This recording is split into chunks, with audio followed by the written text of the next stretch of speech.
qui va faire une sikha du Rabbi qui est relativement connue, parce qu'elle se trouve dans le premier chelek du côté sikhot, sur Parashat Vayakel. Alors, en fait, il y a plusieurs questions qui vont être posées dans cette paracha, dans cette sikha, c'est-à-dire dans cette explication sur la paracha. La première, c'est pourquoi elle s'appelle Vayakel Moshe. C'est quoi ce terme-là? On ne voit pas ça très souvent. C'est pas d'habitude, c'est Vaidaber Hashem Moshe, Daber el Bnei Israël. Pourquoi ici, c'est quoi ce terme de Vayakel Moshe? Ouais. On ne voit pas ça dans les autres parachats de la Torah qui commencent comme ça. Quel rapport aussi, Rachid va nous dire que cette réunion, parce que Vayakel ça veut dire qu'il a réuni Moshe, il a réuni tous les enfants d'Israël, que ça se trouvait le lendemain de Yom Kippour. Et est-ce qu'il y a un lien avec le fait que ce soit le lendemain de Kippour? Pourquoi le lendemain de Kippour? Kippour, c'était... Enfin, quand même, il faut resituer un peu l'histoire. C'est que, après la faute du veau d'or, Moshe Rabbeinu est remonté sur le Har Sinaï pendant 40 jours pour demander pardon. Et puis à nouveau 40 jours pour recevoir à nouveau la Torah. Et il est redescendu le jour de Yom Kippour, donc 80 jours après le veau d'or. Il est descendu le jour de Yom Kippour avec les nouvelles louchotes de la loi, les nouvelles tables de la loi, les secondes tables. Et c'est pour ça que Kippour, en fait, c'était le grand pardon, puisqu'Hachem avait pardonné le veau d'or, et à nouveau, il redonnait la Torah. Depuis, c'est resté aussi comme ça, comme une fête. Bon, c'est une fête qui met la Torah, évidemment. Maintenant, le lendemain, c'est là qu'il a réuni tout le monde, tous les enfants d'Israël, pour leur dire, regardez, on va construire le Mishkan, le sanctuaire, et amener que chacun il amène quelque chose pour le construire, la fameuse Trouma. Donc en fait, ça correspond à ce qui a été dit dans la paracha de Trouma. Il y a aussi un autre terme qui est employé tout ça, qui vient juste après ça, où la loi du Shabbat va être donnée ici. Pourquoi? Pour nous dire que même si on est en train de construire le Mishkan, on s'arrêtera de travailler Shabbat. La construction du Mishkan s'arrête le Shabbat. D'ailleurs, c'est de là qu'on apprend les détails des 39 travaux, puisque le modèle des 39 travaux interdits Shabbat sont les 39 travaux qui servaient à construire le Mishkan. Puisqu'on voit qu'on s'est arrêté pour ça, alors c'est ça qu'on peut apprendre. D'accord. Mais pourquoi c'est marqué là? Et qu'est-ce que ça vient nous enseigner aussi sur une notion ce qu'on appelle la Yigiyat Kapav? On va voir l'idée où est-ce qu'on doit mettre les efforts. Si on s'arrête Shabbat, est-ce qu'on doit mettre des efforts tout le temps? On voit bien qu'on ne met pas tout le temps des efforts, puisqu'il y a un moment où on s'arrête. Donc c'est quoi la notion d'effort dans ce monde? Et un effort en particulier dans la Parnassa. D'accord? Donc, à travers la Parnassa, on verra de manière plus générale aussi par rapport à la relation avec Hachem et ce qu'on appelle aussi les services divins. Alors, on va lire directement dans le texte. Betrilat parashatenu neemar vayakel Moshe et kol adat beni Israël. Moshe a réuni l'ensemble de la communauté des enfants d'Israël. Vayomer alayhem, il leur a dit, Ele advarim asher tziva Hashem, voici les paroles que Dieu a ordonnées, la sototam, de faire. Et là, avant de commencer à décrire le Mishkan comme c'était dans Parashat Trouma, eh bien, la Torah va reprendre aussi tout ce qui est marqué dans Parashat Trouma. Il y a d'ailleurs une raison pour laquelle il reprend, il y a une sikha là-dessus qui explique que dans Parashat Trouma, c'était plutôt le côté théorique, tel que le Mishkan, tel qu'il était dans le plan spirituel. Et dans laquelle on reprend la même chose, mais au niveau du mouvement matériel. Mais ici, avant même de commencer à rentrer dans les lois du Mishkan, enfin de la construction du Mishkan, ce qui va venir tout de suite, il y a un petit... La Torah intercale la loi du Shabbat, comme on le disait tout à l'heure. Et donc, quelle est la suite du passouk? Asher tziva Hashem, la sot otam, sheshet yeme tease melacha, ubayom hashviyi ye lachem, kodesh Shabbat, Shabbaton. Donc, 6 jours sera fait le travail, et le 7e jour, ce sera un jour qu'on appelle Shabbat Shabbaton. D'ailleurs, il faut se demander pourquoi ça s'appelle Shabbat Shabbaton et pas tout simplement Shabbat. Parce qu'ici, ça fait référence au Shabbat. Donc, le Rabbi pose des questions qu'on a un petit peu dit tout à l'heure. Bepsukim elou, yesh diyukim ve kushiot larov. Il y a des des détails et des questions que tout le monde peut se poser. Vekama mehem kvar ikshu mefarshei Torah. La plupart de ces questions, elles ont déjà été expliquées elles ont été déjà posées par les commentateurs. Premièrement, Ma'u inyan vayakel Moshe. Qu'est-ce que ça veut dire vayakel Moshe? Alashon harigila katuv vyomer Moshe. Pourquoi il y a cette idée de réunion, comme c'est marqué dans la plupart des endroits. Et aussi dans cette paracha, puisqu'après on va voir ce terme de vayomer Moshe. Ouais. Et on va voir dans beaucoup de psukim qui concernent justement les prélèvements pour la construction du Mishkan. Deuxièmement, bête. Les markan, Ele advarim asher tziva Hashem la sototam. Voici les paroles que Dieu a ordonné de faire. Alors, mais on ne dit pas après quelles sont ces paroles, puisque la seule chose qu'on commence à dire, c'est l'idée de Shabbat. Alors, c'est quoi le Kol HaDevarim? Alors, le Rov HaMefarshei Torah d'Ektu, chez Ele HaDevarim Kai al Tzivui Trumat HaMishkan. La plupart des commentaires ils disent, oui, ça porte sur ce qui va être dit juste après l'histoire du Shabbat, c'est la mitzvah du Mishkan, la construction de la Trouma pour faire le Mishkan. On va le cacher le Marken. Le Rabbi dit que c'est difficile de dire ainsi. Pourquoi? Donc, comme c'est redit après Vayomer. Alors pourquoi Vayakel Kol HaDevarim? Ça y est, on va le dire plus tard. Qu'est-ce que tu viens de dire ici? Ça ne porte pas sur ce qu'il y a plus tard, puisque plus tard tu vas le dire. Tu vas dire voici les paroles, etc. Donc c'est quoi? C'est quoi ce Ele HaDevarim qui est marqué au début dans le premier verset?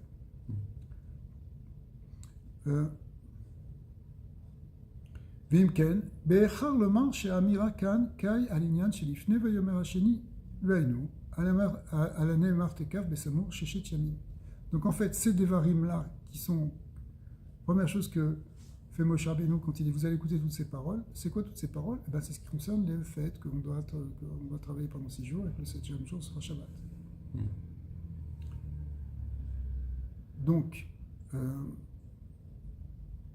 Allo, Ashmerat Shabbat, Gvar Nitzavu Israël, Basarat et Barot. Si c'est pour nous dire la loi que Shabbat on ne travaille pas, mais on l'a déjà entendu dans Parashat Yitro, dans les 10 commandements. Donc, c'est ça la deuxième question. Qu'est-ce que vient faire le Shabbat ici? Et pourquoi Moshe il aurait répété la loi du Shabbat maintenant, après Yom Kippourim? Ouais. Alors qu'on l'avait déjà appris après Matan Torah. Troisièmement, la manne est marquée Shabbat Shabbaton. C'est quoi ce terme de Shabbat Shabbaton? Pourquoi c'est pas marqué Shabbat tout simplement? Quatrièmement, Rashi explique que Midrash Bezoar, c'est marqué dans tous les Sfarim en fait. Chez Vayakel Moshe, Aya le Machorat Yom Kippourim, Kacher Yerad Moshe Rabbeinu Me'er Sinai, comme on l'a dit en introduction, c'est le moment où il est redescendu du Sinaï, le jour de Kippour, enfin le lendemain de Kippour, on va miser Sheesh Kesher Ben Vayakel Moshe le Yom Kippourim. Donc, l'idée de pouvoir réunir les bénis d'Israël, c'est lié avec l'idée de Kippour. Il va falloir expliquer pourquoi. Shanienu Kapara. A priori, Kippour, ça vient de Kapara, de pardon et de rachat des fautes. Amar Kadosh beaucoup les Moshe, c'est l'article de Varcha. Moshe, Hachem a dit à Moshe, le jour de Kippour, il a dit, je t'ai pardonné comme ce que tu m'avais dit. Au bas, à Kapara al Chet HaEgel, il y a eu la Kapara sur le Chet HaEgel, mais ça arrive la vie. Mao Kesher Ben Advarim, c'est quoi le lien de tout ça? Maintenant, tu rajoutes Kippour, tu rajoutes tout ça, c'est quoi l'idée? Par rapport avec le veau d'or. Donc, on a l'impression que, d'autres termes, ce début de paracha, il a plein d'anomalies. D'abord, c'est le terme Vayakel. En plus, il te dit Vayakel Moshe et Kol Adat Israël, Vayomer Aleim et Kol Ele HaDevarim. Quelle parole? On est obligé de dire que c'est Shabbat, mais pourquoi rappeler les lois du Shabbat et les dire maintenant? Ils viennent de les apprendre déjà. Troisièmement, on a dit pourquoi c'est marqué Shabbat Shabbaton. Et quatrièmement, on a demandé quel rapport avec Kippour, puisque tout ça se passe le lendemain de Yom Kippour. Alors maintenant, j'arrive à une petite introduction qui va permettre de répondre à toutes ces questions. Vien Be'agdim d'Ivrei Chazal, c'est marqué dans les Mefarshim sur les psukim, Bediuk Alashon Tease. Parce qu'il dit pas Sheshet Yamim Taase Melacha. 6 jours tu feras ta Melacha, tu feras ton travail. Mais il dit Tease, littéralement, c'est une forme passive, il sera fait ton travail. Ah, il sera fait par toi, mais c'est pas marqué, tu le feras. Alors il y a une nuance.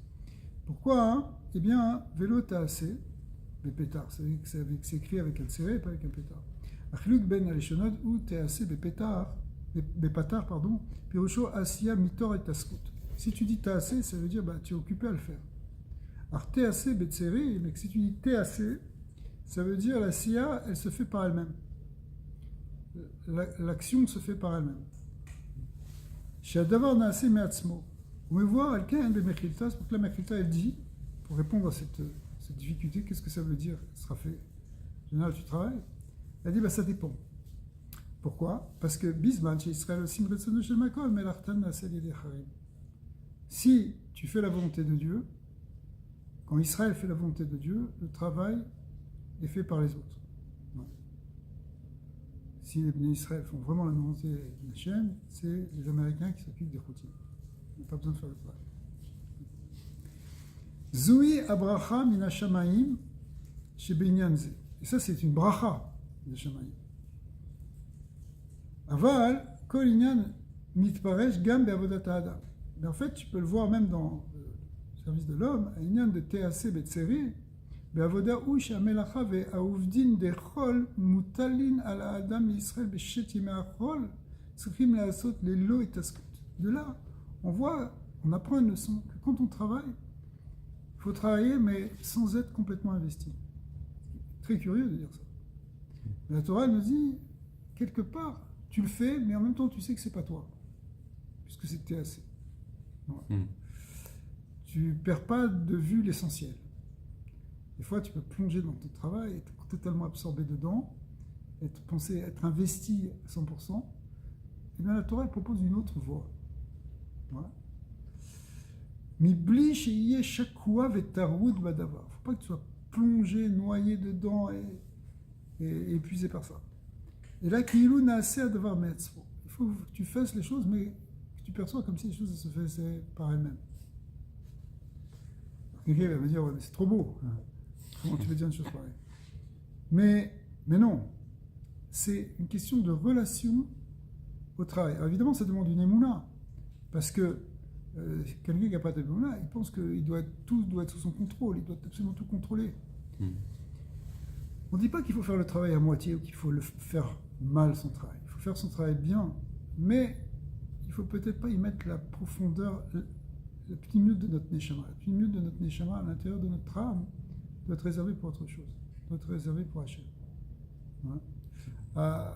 On va agir avec aussi des forces de notre âme, bien sûr, mais des forces plus extérieures. Moins toute ton essence que tu mets dans ton travail. Quand tu fais un travail, tu fais bien, tu essaies de bien le faire, mais en même temps, il faut que tu aies un certain détachement. Kemo shenema, yegia kapecha kitochal, ashrecha vetodo. Ouais. Ça veut dire quoi? Ça veut dire, tu vas manger à la force de ta main, ouais, au travail de ta main, littéralement, et sois heureux, ce sera bien pour toi.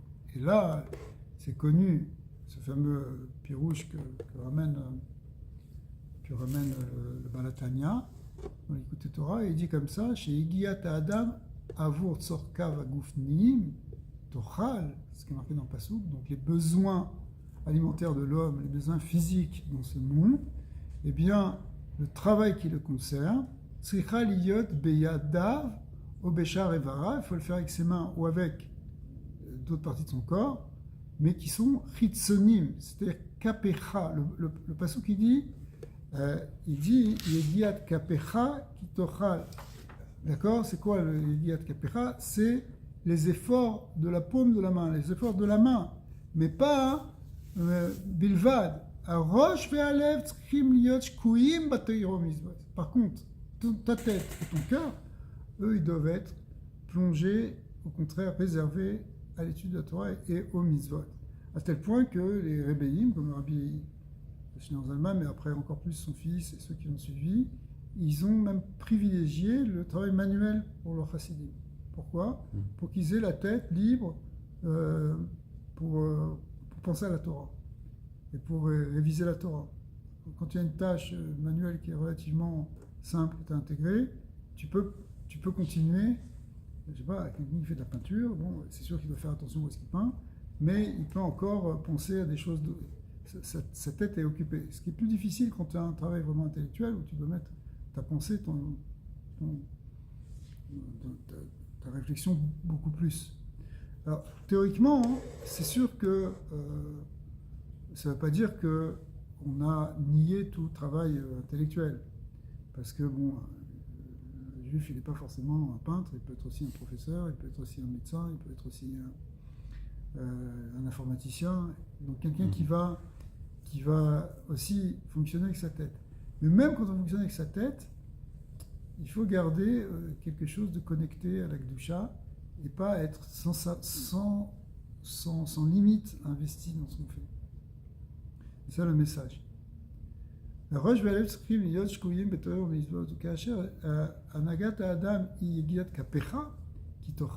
si effectivement on se conduit de la sorte, c'est-à-dire que on fait son travail, mais en même temps avec la partie la plus physique ou la plus extérieure de notre être, eh bien, Az Ashrecha Vitovlar, tu vas être heureux et le bien sera pour toi. Kemahama Chazal, comme c'est marqué dans Pirkei Avot, Ashrecha Ba'olam Hazeh Vitovlar Ba'olam Haba. C'est-à-dire, tu vas être heureux dans ce monde et tu vas avoir du bien pour l'éternité. Donc ça veut dire que la bracha, d'une certaine manière, elle réside dans cette approche. Elle réside dans cette approche où l'investissement, il n'est pas au plus profond de notre être. Mais est-ce que ça veut dire qu'il faut être conscient de Hachem ou même comme des inyanim de Torah pendant qu'on travaille? Ouais. Littéralement, oui. Penser à Hachem. Autant que se peut, parce que des fois c'est pas évident, mais théoriquement, oui, il y a cette idée de s'arrêter pour faire une bracha, que même dans ton espace de travail, tu restes avec aussi une certaine dimension spirituelle. Mais on va voir ici, parce que, comme on dit, c'est pas tout le monde qui fait un travail manuel. Donc, qu'est-ce que ça veut dire de manière plus générale? Mais Zeugam apirouche t'es assez betséré. Bah, derrière mimélé. Quand on dit que ça se fait par soi-même, t'es assez, ça veut dire c'est Hachem qui c'est fait. Chez le yashkia be'esek et mocho velibo. Ça veut dire de ne pas investir trop fort son cerveau et son cœur. Et là, rak et kolamas, et koraramas. En fait, ce qu'il faut faire, c'est mettre c'est le côté du maas, de l'action. Vav be koraramas, le yishtamesh be mi vers la mida anidreshet. Même dans l'action, il ne faut pas faire plus. Il ne faut pas trop en faire. Pas en faire plus que demander. Dès la saute kli et de katachet, pour en faire un kli pour la voie d'attachet. Alors, s'il y a quelqu'un qui dit, même plus je vais faire physiquement, etc., plus je vais avoir de part d'un ça, alors ça peut apparaître comme ça extérieurement, mais ce n'est pas encore la bracha d'Hachem. Birkat Hashem, elle est donnée par Dieu, et ce n'est pas forcément en faisant encore plus, en renforçant encore plus le Kéli que la bracha va descendre plus. D'accord ? Donc même quand on te dit de le faire de manière extérieure, il ne faut pas le faire non plus que ce qui est demandé. Des fois, tu as des gens, par peur, par désir de gagner encore plus, alors ils vont rester travailler jusqu'à 10h, 11h du soir, et répondre encore à un email dans ton lit à minuit. C'est pas ça qui amène la bracha. Ah oui, mais si je réponds pas et je risque de perdre un client, tu risques peut-être de le perdre, mais peut-être pas. Et si tu perds celui-là, tu vas en avoir un autre, parce que c'est Hachem qui va te bénir. Donc non seulement ça ne va pas aider, mais ça peut même être contre-productif parfois. Parce que le verset a dit « t'es assez ». Il a dit « ce sera fait ».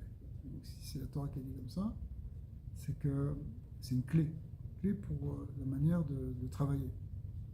Est-ce que l'emphase est sur ça, ou est-ce que c'est même s'il y a une perte, il faut accepter la perte? Non, théoriquement, on ne dit pas qu'il faut être irresponsable, c'est pas ça. Il faut trouver la nuance. C'est-à-dire que tu dois avoir ta responsabilité dans ton travail, mais en même temps, tu dois savoir d'où vient la bracha. Elle ne vient pas que de ton travail. Ton travail, c'est juste une manière de créer un réceptacle pour recevoir ces brachas. Mais la bracha, au contraire, elle est développée par la Torah ou les mitzvot. C'est-à-dire que le fait que tu étudies la Torah, c'est une source de bracha.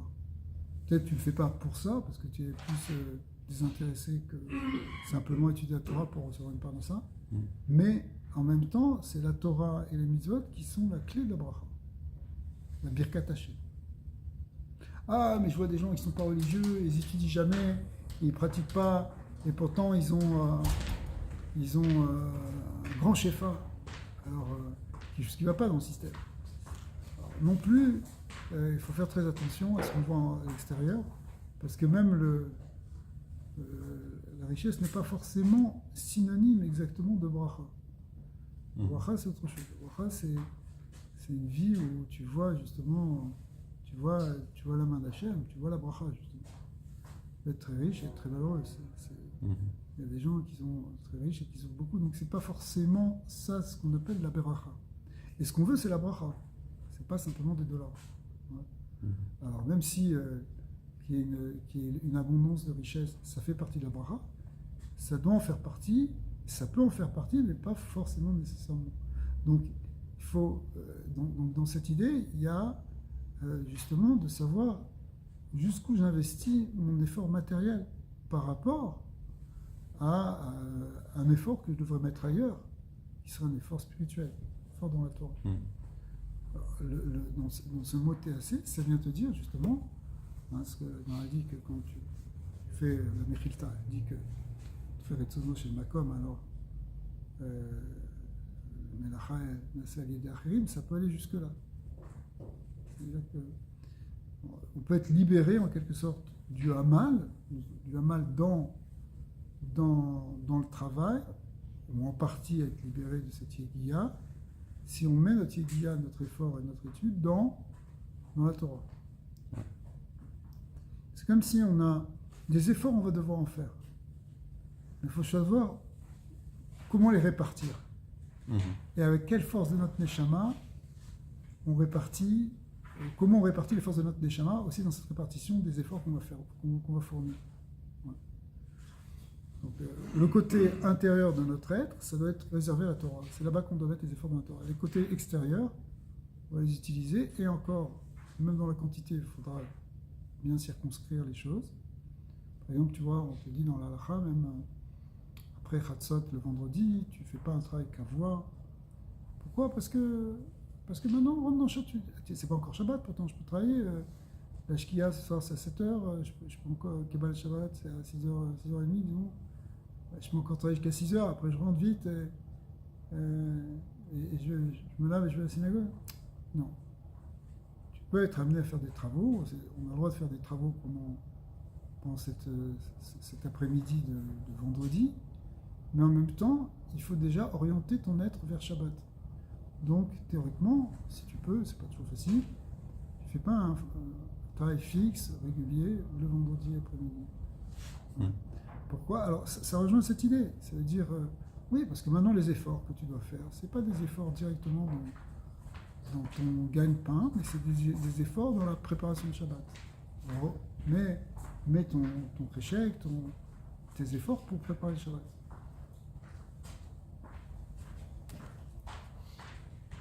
Okay. Alors, effectivement, c'est ce que le Rabbi dit dans ces mots, She'arei ha'emet hi u'echa Hashem elokecha bechol asher ta'aseh, lo asiya notenet parnassa, c'est pas l'action qui fait la parnassa, qui donne la parnassa, et là, birkat Hashem hi notenet parnassa. Très fort de dire ça. Il faut qu'on s'en amine dedans. C'est-à-dire que ce n'est pas le travail lui-même qui donne la parnassa, c'est la bracha d'Hachem qui donne la parnassa.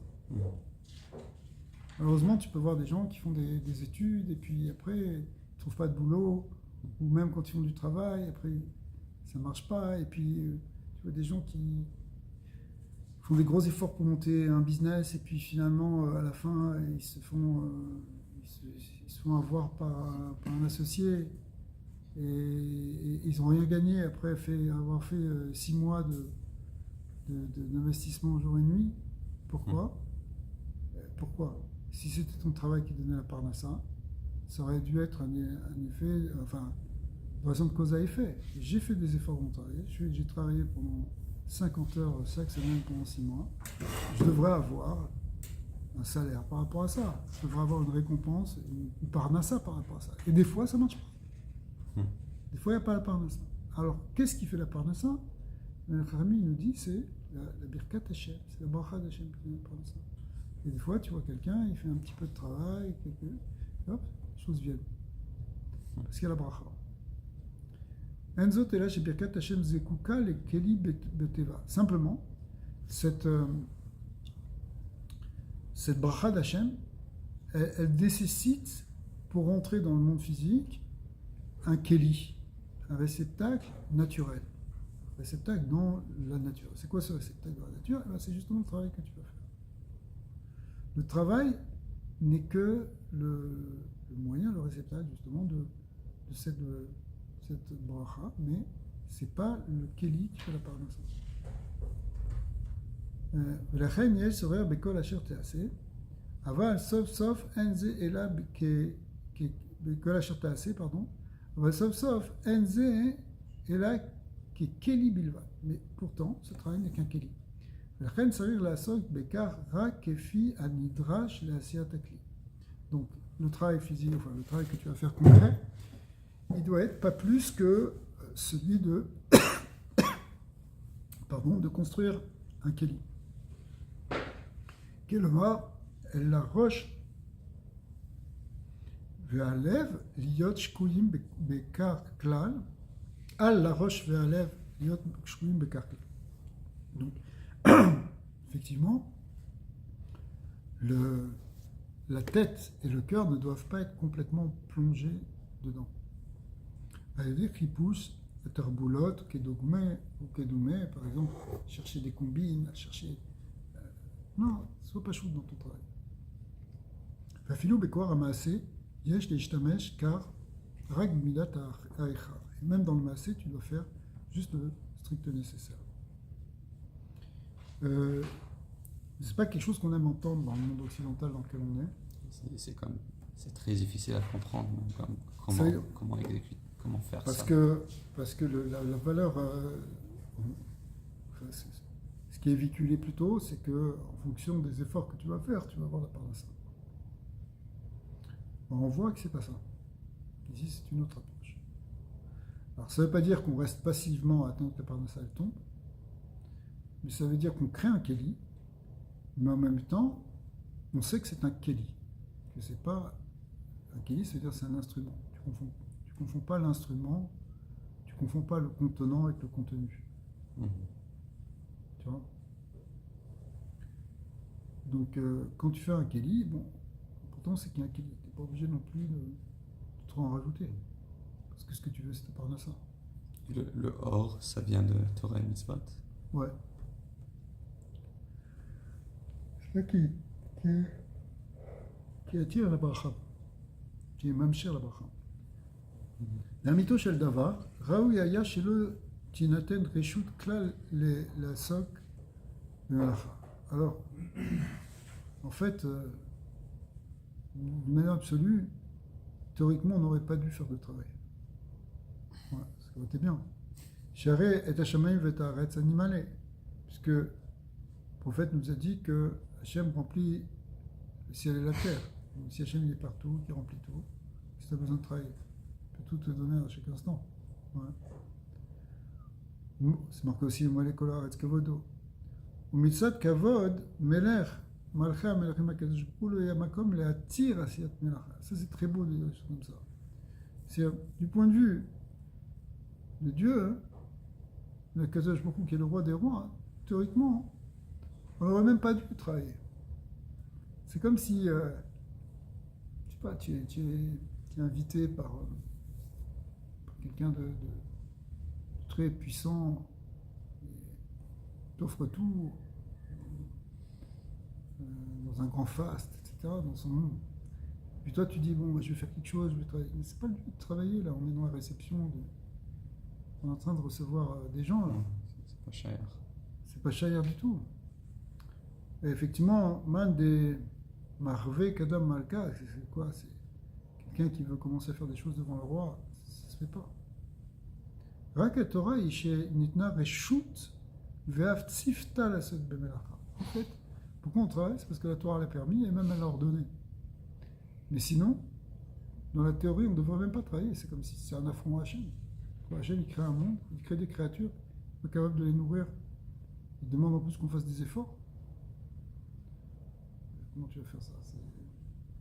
Mais la Torah, c'est-à-dire Hachem, évidemment, il a choisi un autre derer, qui est le derer qu'il y aura effectivement une melacha qui va être faite. Comme Moshe Amar, Bechol Asher Ta'aseh. Après, Sheshet Yamim Ta'avod. Ou les Fichar, Kozman Shadavar Naase Beshur Amuchar, Area Torah Nitna Reshut Ekar. Donc, quand la Torah dit qu'on peut travailler, elle a donné un reshut sur justement ce minimum pour faire le keli. Aval Kacher Aïsouk ou Mever Ekar. Mais quand l'occupation, le travail, il dépasse ce dont on a besoin, il n'est benosaf lazé chez Davar Mokriar chez Chasra la Asot Amelacha, Anacha Abura chez Ikar ou Bicha Hashem Elokecha, Are Zeu Gam Inyan Shel Marve Kamel Malka. Ça veut dire, non seulement tu rates le fait, le principe de la bracha, mais en plus, c'est comme si tu fais quelque chose qui est un affront au roi. On arrive au Guimal. Oulam l'Ichaora en mouvan. Mais quand même, ça pose une question. Madwa Katouv Mechane Zod Beshem Yegia. Yegiat Kapecha Tochal. Yegia, ça veut dire, a priori, ça veut dire comme un effort, un investissement, justement. Biprat caché à Davar les filles à amour, chez Issouk Bekar ou Belolev Valev. Et en plus, on a dit qu'il ne faut pas du tout y mettre son cœur. Mibli la rêve Bekar et Negiat Alev. Ouais. On avait dit Belo Moar Velev. On a dit il ne faut pas mettre ton cœur. Mais alors, pourquoi tu dis Yegia? Yegia, c'est dire tu t'efforces. Ouais. Donc, il y a une contradiction. D'un côté, on te dit Yegiat Kapecha, c'est-à-dire les efforts de ton travail. Même si on a dit c'est de ta main, mais c'est comme les efforts de ton travail. Et d'un autre côté, on voit ici que, à cause de ce mot TAC, on ne doit pas y mettre tout son être dans ce travail, pas tout son cœur. Veyon alpi ayadoua beteva adam, chez Kacher ou osek bemelacha bedavar sheesh lotanu imemena. Quand tu vois, en fait, à un niveau même psychologique de base, quand tu vois quelqu'un qui a un plaisir dans son travail, ok? Alors, Afilou Kacher Yeshkia Bekar Kochot Rabin, même s'il investit des tonnes de force, il kiffe dans ce qu'il fait. Il est heureux, il aime ça. En ou Mitayev à Kolkar. Il ne se fatigue pas tant que ça. On peut dire comme ça, il a de l'énergie. Pourquoi il a de l'énergie? Parce qu'il est dans quelque chose qui lui plaît, et comme il est dans cette force-là d'aimer quelque chose, de force d'amour, de joie dans ce qu'il fait, alors l'énergie, elle est là. Et quand tu commences à être déprimé, que tu dis que ça ne te plaît pas, tout épuise. Qui a devoir rêvelo, c'est quelque chose qui est grave dans ce cas-là. Aval, il y a ça, mais c'est quelque chose que tu n'aimes pas faire. Eh bien, c'est le contraire. Même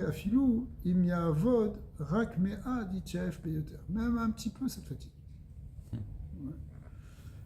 Mais quand tu trouves du sens, quand tu aimes, quand ça te plaît, n'importe qui va te dire quand il y a quelque chose qui lui plaît, il ne compte plus les efforts, il ne compte plus le temps.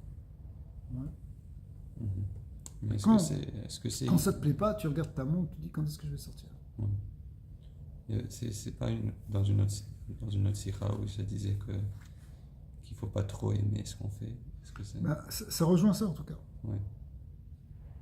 וכאו הוא בענייננו, מצד זה שאין לאדם כל תענוג והריבות בענייני גשמיות, והוא עוסק בכך, אלא מצד האחד. Alors effectivement, c'est ce qui se passe si tu n'as pas trop de plaisir dans le côté physique des choses, dans le monde physique, mais que tu le fais parce que c'est nécessaire. À la vérité, je vais travailler, mais j'aurais bien aimé rester au Beth Midrash. Si c'est ça que tu ressens, ça veut dire que ton investissement il ne va pas être complet, non, puisque ton cœur il n'est pas là. Voilà. Ce qui est bien. Alors ce qui est bien sûr d'un côté, il va falloir trouver la bonne mesure en fait. Qui a fallu chez Gam et Sekze Menusal Aliado le Avodat Hashem, parce que Ve'af Mevoir Alkar chez Gam Bazé Mekem Adam Mitzvah. Bien qu'en réalité, même quand tu travailles, quelque part tu fais une mitzvah, c'est pas quelque chose qui va être contre l'Avodat Hashem. Api Mama Chazar, comme c'est marqué, c'est sur le Mechila Al-Ramen là-bas, qui est Al-Pasuk Shetimim Ta'avod, Zoom Mitzvah Tassé. 6 jours tu travailleras, c'est pas simplement une efsharut, possibilité de travail. 6 jours tu travailleras, donc on a une mitzvah de travail. On ne doit pas rester à rien faire. Des fois, on n'a pas de travail, quelqu'un est au chômage, quelqu'un il a un problème de santé, mais quand tu peux, oui, cherche à travailler. Ouais. Pourquoi? Chet Yamim Ta'avot, Zoom Mitzvah Tassé, Mikol Makom. Comme Aré Béchat, alors malgré tout, bien que ce soit une mitzvah, Aré Béchat Maasé ou Asouk Beinyanim Gashmi. Quand tu travailles, tu es occupé à des choses matérielles. Beod Atanoug Shelo ou Beasiat Inyanim She'em Mitzvot Begiloui. La reine, Esek Beinyanim Gashmi ou Echar Avuro, Kedavar Anase Mitor Kapea. Donc, bien que, effectivement, il y a une mitzvah de le faire, mais comme ton cœur, il n'est pas vraiment dans ça, tu voudrais faire autre chose. Alors du coup, tu le considères comme quelque chose que tu n'as pas le choix de le faire. Et c'est donc quelque chose que tu fais avec un peu l'extérieur de ton être. C'est ça qu'on appelle ici Bitor Kapea. Tu le fais avec ta main, mais pas avec la profondeur de ton être. C'est-à-dire avec ton cœur, avec tout ton cerveau. Ce qui n'est pas nécessairement l'opposé de ce ta'anoug. C'est pas comme l'autre extrême. C'est quelque chose au milieu. C'est pas un ta'anoug entier, quoi. C'est ça. Même si tu as du plaisir, mais en fin de compte, tu devrais avoir un plaisir plus grand dans autre chose. Dans quelque chose de plus spirituel.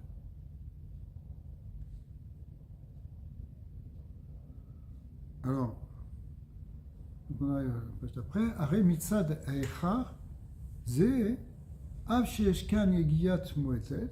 Donc, du point de vue de cette obligation, même s'il y a un petit effort, beko ramase bilvad, juste au niveau de l'action, ve'avzot lelo ishtadlut, et même sans vraiment faire d'investissement, de recherche pour le faire, atchedavar mechune bederber mivene. Ça apparaît même comme quelque chose qui se fait par lui-même. TAC qui sera fait par lui-même. Étant donné que ce n'est pas quelque chose que tu recherches vraiment, c'est pas vraiment quelque chose qui est désiré pour toi, qui t'attend en fait le moment où tu pourras arrêter de travailler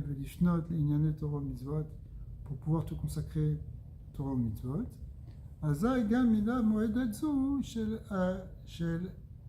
Ashkat kocho bedavar mityasha ota beyoter. Alors effectivement, cette petite chose, finalement, ça va se fatiguer avec ça, et donc c'est ça qu'on parle ici de yegiya. Quand tu dis yegiya, l'ifora, ça veut dire un effort, mais pour toi, même un peu, c'est un certain effort, parce que c'est pas vraiment ça que tu voudrais faire. Donc, même si tu dois travailler que quelques heures par jour, malgré tout, et c'est considéré comme un effort. Pourquoi? Parce que théoriquement, tu aurais voulu faire autre chose. Donc, le peu d'investissement que tu fais, c'est déjà un effort pour toi, et donc on comprend ce terme de yegiyat kapera. Mais même là, tout ce qui est par là, ça, c'est considéré une mitzvah, n'est-ce pas? Alors oui, parce que c'est marqué Shet Yamim Ta'avod. 6 jours, tu travailleras. Donc c'est une mitzvah tassée de travailler. Mais malgré tout, ce qu'il a expliqué, comme c'est pas ça que tu voudrais faire en premier, tu le fais parce que tu es obligé. Alors ce que tu demandes, c'est si c'est une mitzvah, il faut le faire avec tous les hidurim de toutes les mitzvot, et le faire au maximum. Mais c'est une mitzvah dans laquelle on t'indique qu'il faut que tu fasses un keli, et pas plus que ça. Donc, il ne faut pas que tu te perdes non plus si tu veux vraiment bien faire cette mitzvah, il ne faut pas que tu en fasses trop. Ouais. Si tu en fais trop, tu perds la nature de cette mitzvah. Parce que tu crois que c'est le monde matériel qui est la source de la bracha, ce qui n'est pas le cas. Ça veut dire que c'est la tendance. La tendance, c'est d'aller trop loin. Ouais, il y a une tendance à aller trop loin. Des fois, il y a une tendance à aller trop peu. Trop peu. Lésinesse, la paresse, c'est pas bon. Donc il faut aussi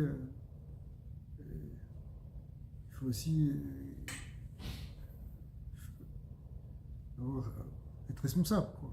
C'est ça. Mais en même temps, cette responsabilité, elle ne doit pas faire penser que tout dépend de toi et de toutes les forces que tu vas investir. C'est une bonne question parce que des fois, quelqu'un il te dit oh, regarde, moi en ce moment, je suis en train de monter un business. Les premières années, il faut travailler dur. Alors, je mets beaucoup d'efforts. Et le gars, il met beaucoup d'efforts. Vraiment, il peut travailler 12 heures par jour, des fois. Il commence à 8 heures du matin, à 8 heures du soir, il ne s'est pas encore arrêté. Et encore, même, il n'a peut-être pas encore fini. Pourquoi ? Parce qu'il veut rajouter encore des heures. Et encore... Parce que plus il va mettre de l'effort dedans, et effectivement, on lui dit comme ça, regarde, en début de business, ça ne roule pas tout seul. Il faut que tu montes ton affaire, qu'elle commence à être connue, une fois qu'après, peut-être, ça va tourner, ce sera plus un rythme de croisière, mais au départ...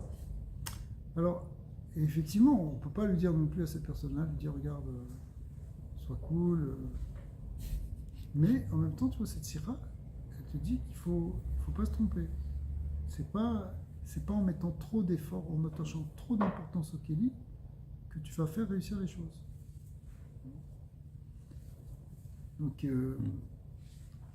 après, ça demande une réflexion au coup par coup, c'est-à-dire par rapport à chaque personne et par rapport à chaque moment de sa vie. Mais de manière générale, la clé, elle est ici.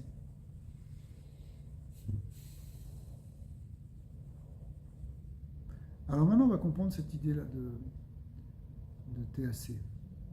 Enfin, on va reprendre. Veze pirouche sheshet yamim TAC melacha b'yom hashvi shabbat shabbaton. Kedei sheyom hashabbat yochal liyot kedebaye. Si tu veux que ton Shabbat y soit comme il faut, mocheret agdamazu shebesheshet yemei achol melachat adam TAC b'deramimeni. Il y a un rapport entre... Tu veux vraiment rentrer dans le Shabbat, il faut que tu aies un certain détachement même pendant la semaine, que ce soit TAC. Comme s'il y aurait... sinon, c'est comme s'il y aurait trop de décalage. Tu peux, tout dépend de toi, maintenant, le Shabbat, tu fais rien. C'est un problème. Tu peux rentrer dans le Shabbat que si, en même temps, toute la semaine, tu as su que la bracha, c'était Hachem qui l'a donnée. Si tu n'as pas su ça, en réalité, tu ne fais même pas Shabbat.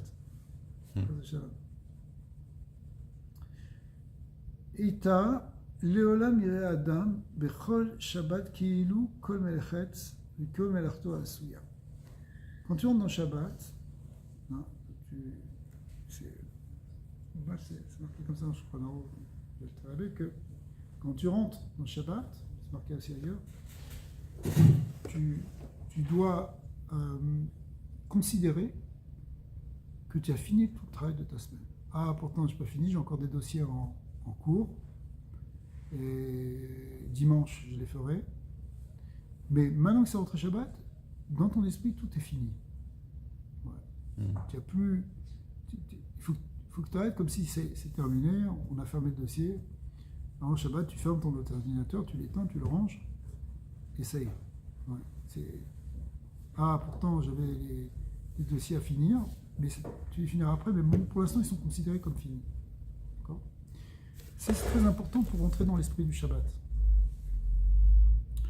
Oulam, Kacher Adam, Shakwa, Vetarud, Beosko, Bimot, Achol. Mais si quelqu'un est trop investi dans les jours de Chol, dans son travail, il a beaucoup de mal s'en détacher et à rentrer sa tête et son cœur dans Shabbat maintenant. D'accord. Mitor tirda rabba, azak gam bebo à Shabbat, même quand Shabbat va venir, kacher ou mevakesh leitnatek meesek, maintenant qu'il veut se détacher de ce travail, chol apachot imshor les mesher yom ze, la sok betorah betfila, qui voudrait maintenant rentrer rien que dans Torah et Tfila, ce jour de Shabbat, les stakla bekara de Malka, pour pouvoir contempler la gloire d'Hachem, la gloire du roi. Donc c'est ça Shabbat. Shabbat, tu es détaché de la Geshmiut, tu rentres dans une forme de méditation spirituelle. D'accord. Mais si tu t'es trop investi, tu n'arrives pas à faire ce détachement. C'est quelque chose qu'on peut expérimenter nous-mêmes. Pourquoi? Parce qu'à ce moment-là, Noflot, les Mocho, Marchavot Zarot. Alors voilà, tu as le vendredi soir à la choule, c'est les Chadodi, mais tu penses encore à un problème que tu as eu au bureau. Marchavot Benyanim Shebaem, Aya Shakwa Betaout, Kol Yemot Hashavua. Que ce soit d'ailleurs des pensées, par exemple, que tu as eues dans ton travail pendant la semaine, des difficultés qu'il y avait, etc. Mais ça peut être même pire que ça. Vegarua Mika, Marchavot chez Mitzadatzmo, En Lo Kol Sheichut Aleyen. Des fois, ça peut être même des pensées qui n'ont même aucun rapport d'ailleurs. Chayva mais Balbelin, c'est comme si c'est l'Etzara qui vient le perturber. Tu n'arrives pas à trouver une sérénité d'esprit. Même si, oui, regarde, je ne suis pas en train de penser au truc du bureau, mais je n'arrive pas à me concentrer. J'ai une inquiétude pour ça qui me monte, etc. Pourquoi? Parce qu'on n'arrive pas à rentrer dans le Shabbat. Tu arrives dans le Shabbat, ça y est, tu dois tout lâcher. Mais pour tout lâcher, il ne faut pas que tu sois trop attaché avant. Il y a un certain détachement.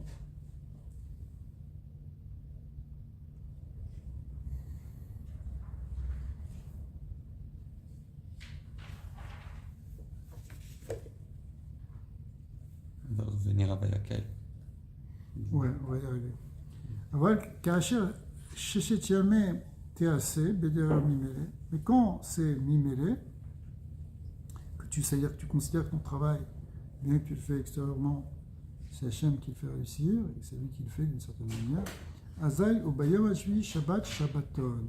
À ce moment, Meir Bo, Or Shabbat, Vietiramisé, Shabbat, Shabbaton. Shte Peamim Shabbat. Le redoublement du mot Shabbat, dans l'expression Shabbat, Shabbaton, exprime que c'est vraiment, tu vas vraiment rentrer dans Shabbat. Mishigam bimot achol mitkayem bo tease bedera mimele, avec gam beimtsa shavua ou bebechinat Shabbat. Parce que si tu es déjà dans un certain détachement par rapport à l'action pendant la semaine, ça veut dire que tu es un peu dans Shabbat pendant la semaine. Même si tu n'es pas dans Shabbat, au sens où tu n'es pas en train de... Tu es quand même en train de faire des melachot. Mais malgré tout, comme ces melachot, tu n'es pas toute ton intériorité, ça veut dire qu'il y a une partie de toi qui est déjà dans Shabbat. Ouais. En fait, il faut qu'il y ait une partie de nous qui soit tout le temps dans Shabbat, même si extérieurement on fait des choses. Ouais. Le jour de Shabbat, ça doit être même extérieurement qu'on ne fait pas des choses, mais dans la semaine, on doit arriver à être détaché de telle sorte qu'il y a une partie de nous qui est avec Hachem et qui n'est pas dans le travail, et donc dans Shabbat.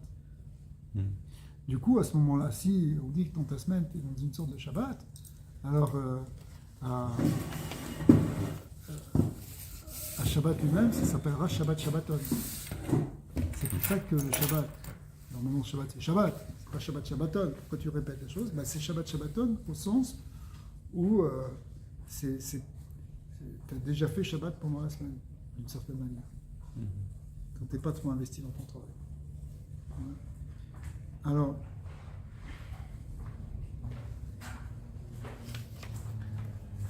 Véalpisé, Titchachev Gam, en haut de la page à gauche, Véalpisé, Titchachev Gam a couché à Shnia, qui a Tzivul Kan, Eno à la Shabbat, et là, à la Derer à la Shabbat. Donc en fait, on est en train de parler du Mishkan. Pourquoi on viendrait de parler de Shabbat? On ne te parle pas de Shabbat, on te parle de comment tu travailles. On te parle du travail. Si tu veux avoir la clé du travail qui t'amène à Shabbat, il faut que tu comprennes comment travailler. Ouais. Tu veux rentrer dans Shabbat, tu veux que cette semaine t'amène à Shabbat, alors il faut que tu approches le travail d'une certaine manière. ועל פי זה תובן גם השייכות בין ויקל משה ששת ימים תעשה מלאכה. Maintenant on va comprendre le rapport avec le fait que cette paracha s'appelle Vayakel, qui est une introduction non habituelle. On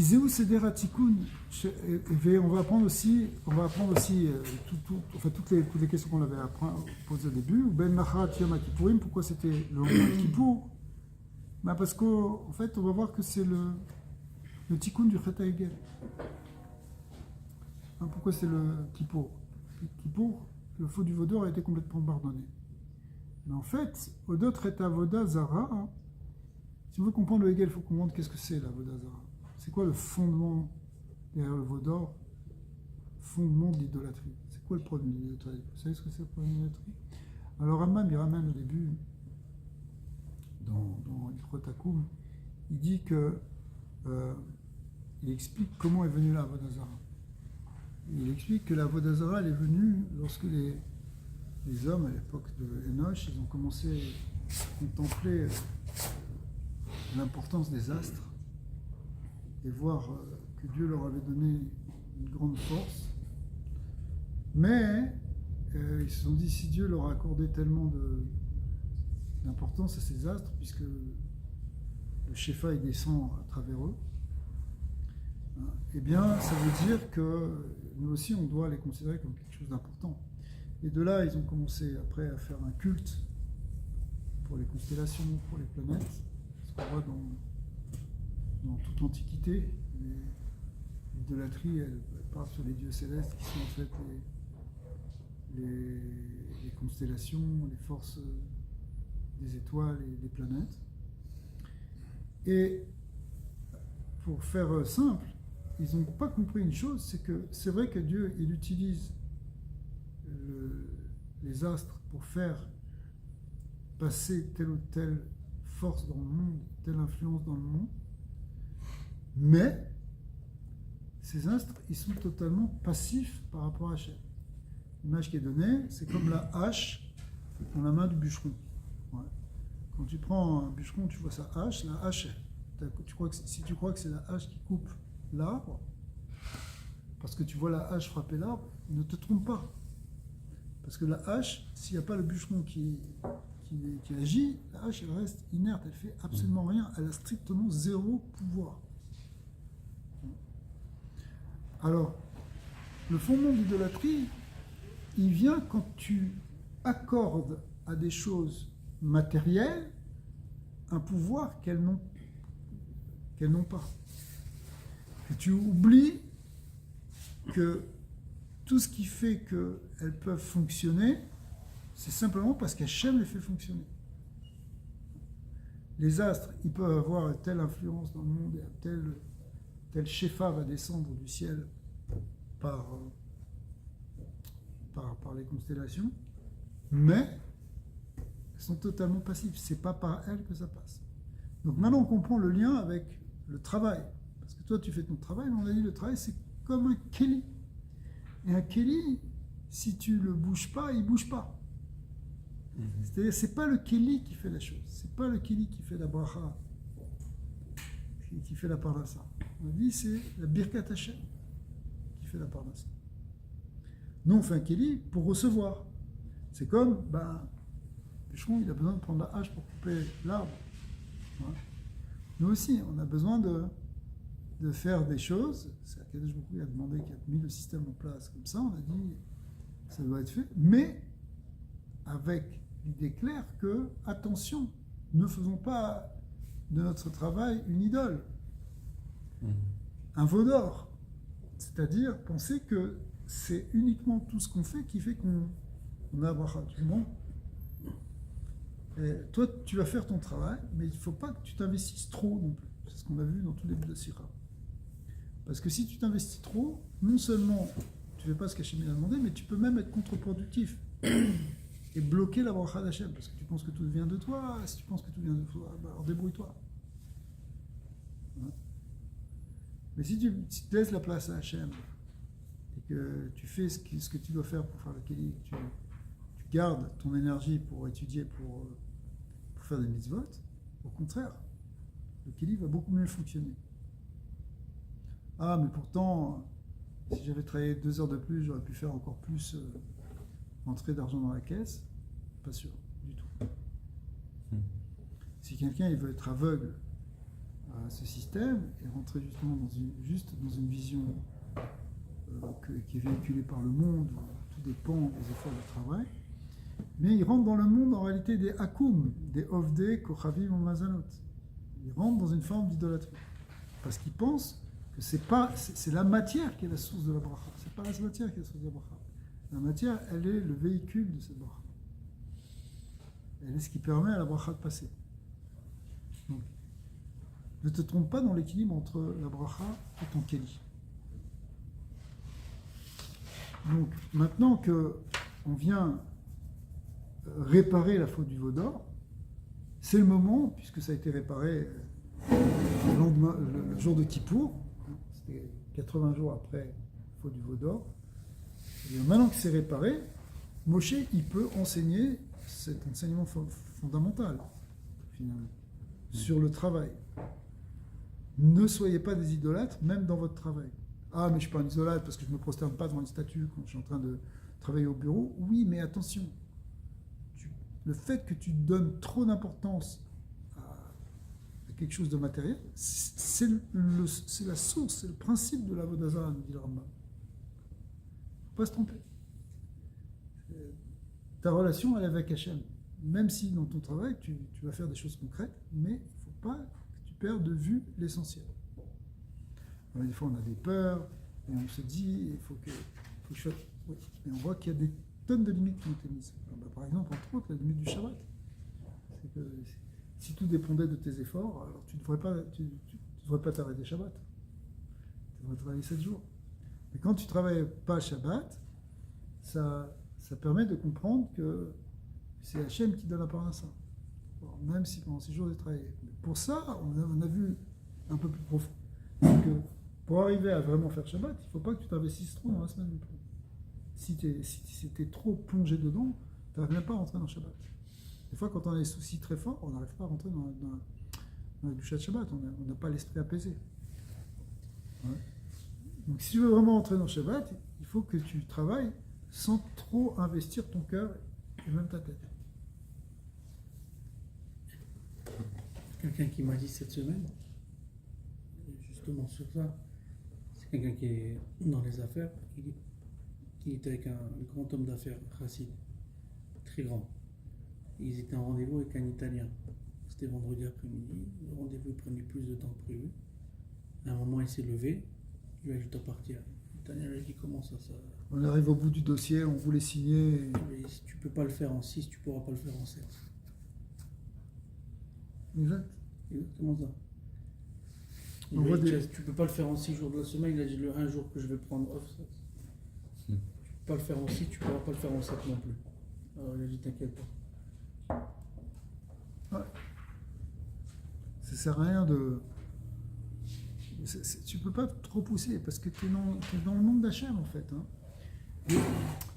C'est vraiment le problème qu'on a dans le monde matériel de nos jours, c'est-à-dire que on a l'impression qu'il y a une dichotomie entre le Gashmi et le monde de Dieu. Il faut que tu vois aussi dans ta Gashmi, il faut qu'Hachem il soit là. Donc il ne faut pas que tu mettes trop d'importance au côté matériel de ton action. Parce que si c'est ça, tu bloques Hachem. C'est pour ça que le monde matériel, le monde occidental, il a tendance à rejeter le divin. Ouais. Oui, rejette le divin parce que la seule valeur, c'est l'argent, c'est le travail. $, meler, $, malar, $, clignor, le ouais. Donc, ça s'appelle l'idolâtrie du veau d'or, c'est la même chose. Le veau d'or aussi, c'était de l'argent. Enfin, c'était pas de l'argent, c'était de l'or. Mais c'est une valeur financière. Donc, bon, si vous voulez. Donc, c'est pour ça ici que cet enseignement, il est dit maintenant, à ce moment-là. ומבואר בחסידות, שבדקיות יותר כשאדם שקוע בעוסקו בהשתדלות יתרה ובחיפוש תרבולות, c'est quelqu'un qui est trop investi dans son travail, qui cherche trop des combines, הרי זה גם כן עניין של עבודה זרה, חס ושלום. Ça s'appelle déjà עבודה זרה. Puis חסידות, être trop plongé dans la réflexion sur ton travail, etc., c'est déjà עבודה זרה. c'est pas en train de servir à Hachem. הרי זה גם כן עניין של עבודה זרה, חס ושלום, שכן, הדבר נובע ניכר שהעסק והממוצע יהיה קר בעיניו ותופס אצלו מקום של חשיבות. Pourquoi? Parce qu'à ce moment-là, tu confonds le moyen et le but, c'est-à-dire tu vois que tu crois que tout dépend du travail, que c'est seulement ça qui permet de réussir. Keloma, Avshu Ma'amin, Becharecha Hashem Elokecha, même si tu m'amines que c'est Akadosh Baruch Hu qui va te bénir, Mikol Makom, ou Marchiv ou Meyaker et Taesef. Tu donnes trop d'importance à ton travail. Ça, c'est comme la Vodazara où tu donnes trop d'importance à quelque chose d'extérieur. ולכן הוא משקיע את עצמו ואת שכלו בכך. Pour ça, il va trop investir son âme, sa tête dedans. והרי זה בדוגמת השתחווה, ça ressemble comme quelqu'un qui se prosterne. C'est-à-dire, Achna'at ha'rosh b'fnei adama. Quand tu te prosternes devant une idole, c'est que tu baisses la tête devant elle. Mais là, c'est pareil, dans ton travail, tu baisses la tête dans ton travail, c'est pas bon. Ve'av garwa mimena, qui est achnat ha'rosh, irak l'ulad gashmi. Mais même, c'est encore pire ici dans le travail. Parce que quand tu prosternes ta tête devant une idole, c'est juste quelque chose de physique que tu fais. Ve'lu adam ze machnis et rosho bebukniyut. Mais ici, c'est... pardon, Ve'lu adam ze machnis et rosho bebukniyut, et sichlo memutsa ze liyot chashuv be'enav. Et là, ici, dans le travail, c'est que tu vas mettre ta pensée, tu vas mettre ta tête, tu vas l'enfoncer dans quelque chose que tu penses être trop important. Kilomar, c'est être important de manière qui n'est pas souhaitable. כלומר, עניין ששת ימי ימים תעשה בפתח, quand tu l'écris avec un patard, d'accord? C'est-à-dire, melacha beitaskut, nova mitzadze she'adam marchiv et ta'esek. Quand tu dis ta'aseh avec un patard, ça veut dire que tu vas vraiment travailler, c'est que tu donnes de l'importance à ton travail. Ve'lu kasher brura lo bepashtut ha'emet, mais quand les choses elles deviennent vraiment claires, she'en hadavar ela kegarzen beyat hachotzev, que c'est considéré comme la hache dans les mains du bûcheron, azai en mashkia rosho verubo be'esek, alors tu ne vas pas mettre toute ta tête dans le esek, et là, seder anagato ou tease bederer mimela. À ce moment-là, il faut comporter avec le verset qui dit tease, les choses elles seront faites par un âge. Ouais. Pisé yuvan tam nosaf, et grâce à ça, on va apprendre on va comprendre une autre raison.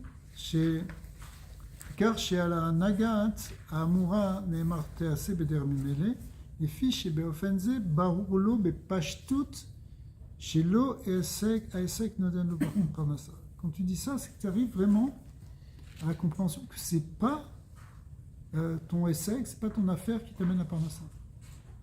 Ça m'arrive là tout de suite.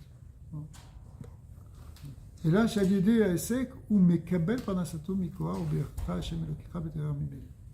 Au contraire, c'est que ton Esek, il est juste le Keli, comme on a dit, le moyen de recevoir Mimele ta Parnasa.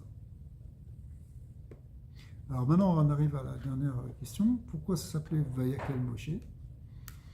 Et Olifizé, Yuvan Gam Akesher Ben Vayakel Moshe ou Ben Machot Yom Kippourim, bien qu'il y avait avec Kippour, qui ofen tikuno ve ikarto shel ha'achet avodazara ou shishit yamim ta'ase melacha bederer mimela. Ta'ase melacha. C'est-à-dire que le tikkun et le déracinement de la force d'Avodazara, comment on est métaken à Avodazara, c'est quand on approche notre travail avec cet esprit-là que les choses elles sont faites mimées. Elles sont faites par Hachem. Tu vas, tu travailles, mais tu sais que c'est Hachem qui te fait le bracha. Ça, c'est la vraie réparation de Avodah Zarah, puisque le principe d'Avodah Zarah, il venait du fait de voiler Hachem à travers quelque chose de Gashmi. C'est marqué dans la Mishnah. Inyan Ha'amur, Yigiyat, on arrive au Dvar. C'est bon, on va juste résumer maintenant la fin de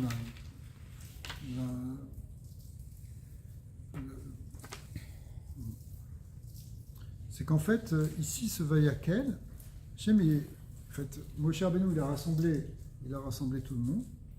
Il a rassemblé de telle sorte qu'en fait, il a voulu réunir tout le monde et en même temps, chacun va amener quelque chose pour réparer le monde matériel. Le Mishkan, c'est une réparation du monde, c'est la réparation du monde, c'est l'endroit du Tikkun, c'est l'endroit du Tikkun du Hegel, ouais, puisque, comme c'est marqué dans beaucoup d'endroits, que le Mishkan il est venu pour réparer le Hegel Hazah, pas simplement parce que la Shekhinah était partie, mais parce que justement, c'est la réparation de la Avodah Zarah finalement. Donc, parce qu'il fallait ramener le monde comme avant la faute, c'est ça le lien du Mishkan. Et qu'est-ce qu'il y avait au départ? Le monde était un Reshut Yachid. C'est-à-dire, c'est quoi le Reshut Yachid? C'est le monde d'Hachem, où tout est unifié. Mais l'Avodah Zarah, c'est le Reshut Harabim. C'est-à-dire, les choses sont dispersées, on croit que ça dépend de telle force.